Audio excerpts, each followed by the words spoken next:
Good morning and thank you for joining us. Our morning outlook will focus on the dollar-yen, recent developments, and its potential impact on the markets. Let's hear from Greg in our trading room.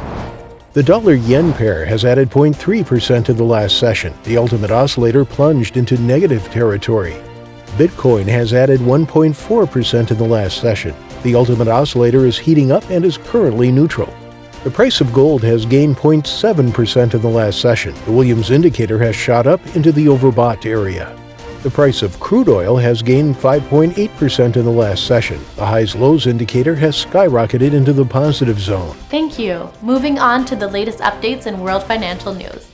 U.S. oil giant ExxonMobil said it plans to reduce its European workforce by up to 1,600 across the company's affiliates by the end of 2021.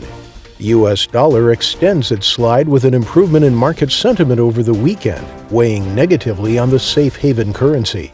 Romania's National Agency for the Management of Seized Assets will auction off small amounts of Bitcoin and Ether. Thank you for this. Now coming up, today's major economic events.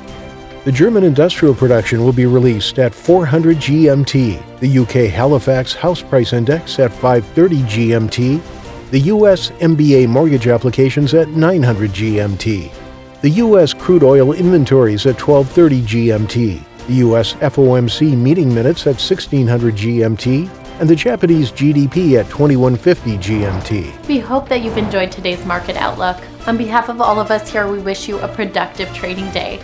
Be sure to join our next review for the latest news and events from the financial market.